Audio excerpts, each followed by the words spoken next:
Sí, alguna cosilla. Tira fuerte, que no te... Ponte aquí y tira fuerte. Mirad, una cosa que cuesta mucho a la gente en general interpretar o asumir es que lo que nosotros vemos hoy no ha estado ni siempre en el mismo sitio ni siempre a la misma altitud. Es decir, que este espacio que veis rocoso se ha movido más allá de que la configuración que tiene el relieve, de la forma que tiene el relieve, sea completamente diferente. Eso es algo importante porque Franco hacía precisamente alusión a que la península ibérica durante el Cretácico, durante hace varios cientos de millones de años, no ocupaba la misma posición. Y es que todo mueve, todo se cambia, ¿no? Y hay una cosa muy importante para entender las características del relieve de la península ibérica y en concreto del lugar en que nosotros nos encontramos, ¿no? Y en parte ya lo he dicho, ¿no? Y es que la península ibérica en realidad es una microplaca, es decir, es un fragmento relativamente autónomo de la corteza terrestre que está situado entre la placa euroasiática y la placa africana, ¿no? Y precisamente esa posición de piececita de puzzle entre dos grandes placas determina en gran medida el relieve. Por ejemplo, hace unos 20 millones de años, en el Terciario, el Mediterráneo se secó.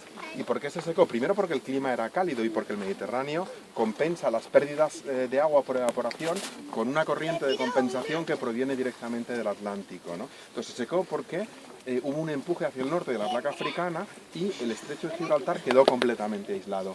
Los aportes de los ríos del Terciario no eran suficientes para compensar las pérdidas de agua del paleomediterráneo. Entonces, por eso, por ejemplo, el Mediterráneo lo que tiene en su fondo no es basalto, bueno, tiene basalto, pero encima tiene una capa de anhidrita brutal, una capa de sal tremenda, como una salina, como los yesos. Porque el clima del Terciario, es decir, el clima que existió hasta hace 2 millones de años, hasta el inicio del Cuaternario, era fundamentalmente cálido. Eso que veis ahí, esa llanura que veis ahí, que sería el techo de esa gran cuenca a la que antes Franco hacía referencia y que se prolonga hasta los montes de Toledo, hasta el campo de Arañuelo por un lado y hasta la Sierra de Altomira por otro, es decir, la cuenca de Madrid, un territorio tremendamente llano, hasta que se formó este relieve que ya os lo explicarán. Si os fijáis en las piedras, podéis ver dos rasgos que lo que hacen es manifestar la evolución del clima, de cómo ha cambiado el clima desde que eso se depositó hace más de 2 millones de años, en un periodo que se llama Plio Villafranquiense, da igual, hace 2 millones de años, un poquito más, hasta el Cuaternario reciente. ¿Por qué?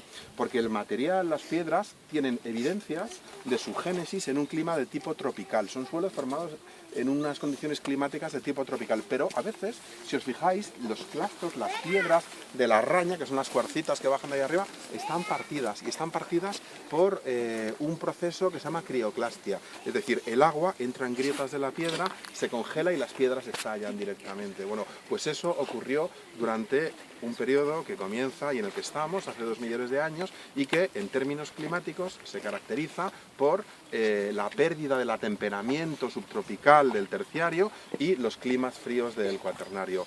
En los momentos más fríos de la última glaciación, en la pulsación más fría, el Ártico, el océano Ártico, todo el mundo sabe lo que es el Ártico, llegaba hasta Finisterre y era muy frecuente y de hecho hay evidencias de la entrada de témpanos de hielo, de icebergs por el estrecho de Gibraltar. Es decir, cambia el clima y eso hace que cambie todo, pero también cambia la posición en relación con el movimiento de las placas que conforman la Tierra. La Tierra está formada por un montón de plaquitas, ¿no? Se llaman placas litosféricas, ¿no? Y también su posición respecto al nivel del mar, que puede subir, puede bajar.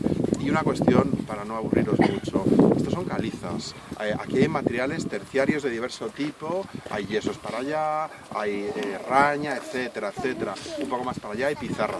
Fijaos, esa geodiversidad, que es muy singular de este entorno, lo que determina es que existan distintos tipos de suelo. No es lo mismo un suelo sobre calizas que un suelo sobre granitos, que un suelo sobre pizarras, sobre cualquier tipo de... Y eso se refleja en la diversidad que existe en términos de vegetación. Hay muchos tipos de vegetación diferentes. Es decir, hay una relación directa y positiva entre la geodiversidad y la biodiversidad. Y también una relación directa entre esa diversidad y la diversidad cultural en relación con los aprovechamientos de todos estos espacios. Como singularidad, que no sé si me estoy saliendo del tiesto, que me lo diga Franco, ahí en la caleriza es el límite interior de algunas plantas como por ejemplo el esparto vasto, la tocha, que es una planta de distribución fundamentalmente ibérica y africana, aunque hay poblaciones en Sicilia, etcétera, ¿no? Todo tiene que ver con el relieve, con los contrastes de tipos de rocas, litológicos, etcétera, ¿no? Y ya está.